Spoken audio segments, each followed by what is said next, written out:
Welcome to PIMCO Pod. In this episode, we discuss how the U.S. government shutdown is obscuring key economic data, prompting the Federal Reserve to potentially delay interest rate cuts due to uncertainty about labor market conditions. Stay tuned after the conclusion of the podcast for additional important information.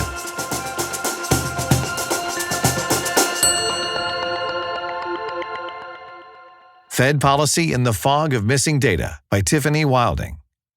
The ongoing U.S. government shutdown has policymakers and investors operating without much of the timely official data that usually inform their decisions.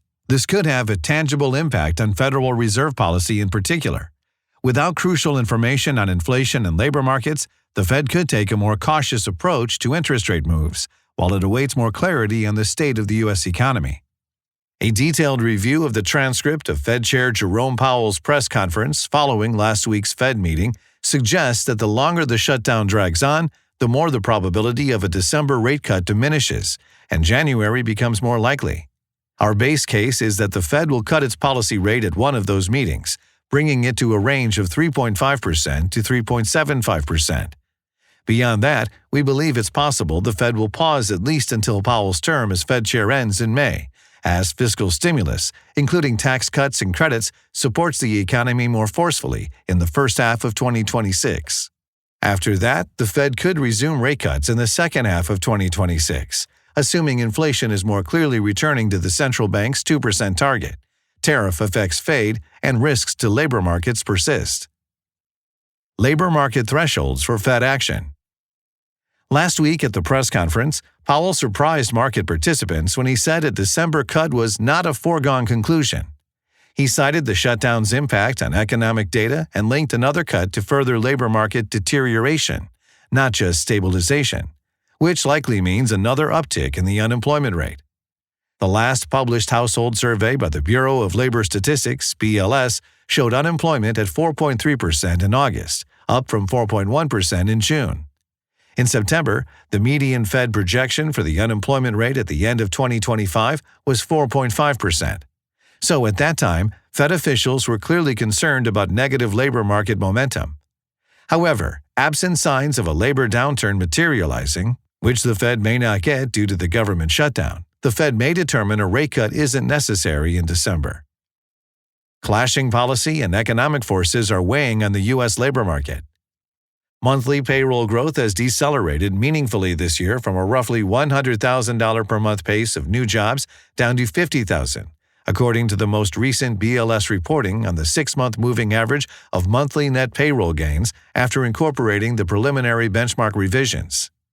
This dramatic decline has coincided with a similarly dramatic decline in population growth, as policies under the Trump administration have reduced immigration and sought to limit the availability of or eliminate work permits.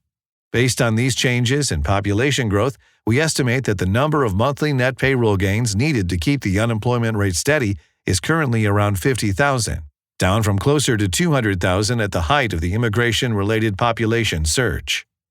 Since immigrants affect both the supply and demand for labor, the payroll growth decline this year has coincided with a more limited increase in the unemployment rate. Nevertheless, the unemployment rate has ticked up, suggesting falling labor demand is also having an effect. Since reaching a low of 3.4% in April 2023, the unemployment rate has since risen by 0.9 percentage points, PPTS, as of the latest published BLS data.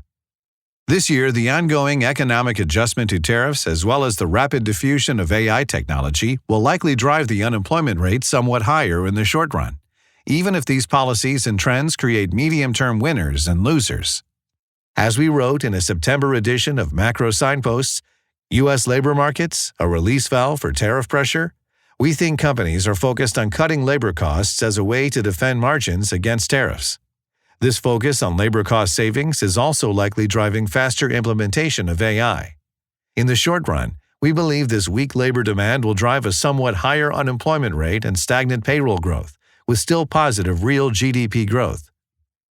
Labor data we'd expect to see under normal conditions. If the government were releasing economic data as usual, we believe we'd see additional factors weighing on labor market reports beyond the more general macro trends. For example, the September data, already collected, could show a pickup in labor activity as fewer late summer seasonal job losses help offset the weaker-than-average summer hiring that accounted for at least some of the overall contraction in June. Meanwhile, the October and November labor reports could be notably weaker due to a roughly 150,000 decline in government payrolls in October from employees who took the fork-in-the-road severance package earlier this year. These workers could appear in unemployment counts. Additionally, Supreme Court rulings allowing the revocation of the temporary protected status, TPS, of many immigrant workers from Venezuela eliminated an estimated 168,000 worker permits in October and another 125,000 in November. While this likely won't directly affect the unemployment rate, it will weigh on payroll growth. Finally, the technology and tariff impacts on trade sectors may also weaken or erase the seasonal hiring trends ahead of the holiday season in those sectors, potentially raising unemployment. If and when the shutdown ends, how long before we have data? As the shutdown continues, it's unclear what information the Fed will have before it meets again in December. Even if the shutdown were to end tomorrow, the timing of data releases is far from certain. The monthly labor market report, for example, compiles data from two different surveys, establishments and households. The establishment survey is electronic, allowing firms to submit October and November data together. The household survey, which informs the unemployment rate, by contrast, relies on actual surveyors, who would need to retroactively collect October and November data. In 2013, the federal government shutdown delayed BLS data by 2 weeks. This time, the retroactive collection over a month could challenge data quality. We estimate that if the shutdown lasts past 12th of November, new labor reports may not be available until after the next Fed meeting on the 9th or 10th of December. So even if a decline in gross hiring is increasing unemployment in October and November, the Fed may not know it until after officials make their next policy decision. On the other hand, if the government reopens soon, the Fed could receive a flood of labor market data before December. Reading the Fed's signals on the next rate cut. September's Fed projections showed 10 committee members favoring at least 75 total basis points, BPS, of cuts in 2025, and the Fed has cut 50 BPS so far, versus 9 members favoring less. Powell was likely among the 10. With such a narrow majority, any member, including Powell, could hold back if there's insufficient evidence of labor market deterioration. Given these dynamics, if the shutdown continues to delay data releases, then there's a good chance of the Fed holding rates steady at the December meeting.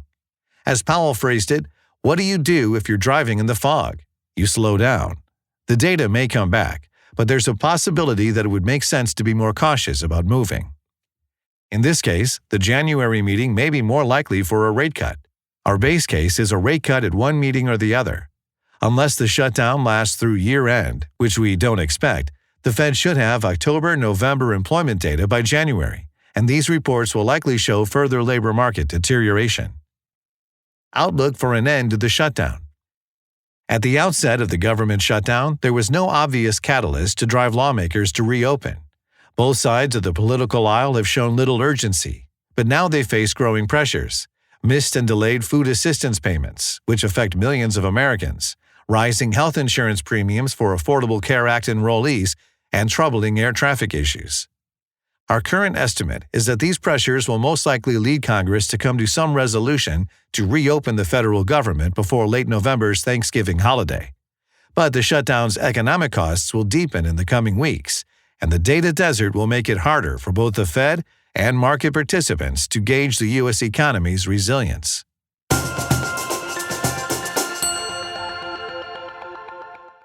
Thank you for listening. That was Fed Policy in the Fog of Missing Data. For future insights, please follow us on your favorite podcast platform.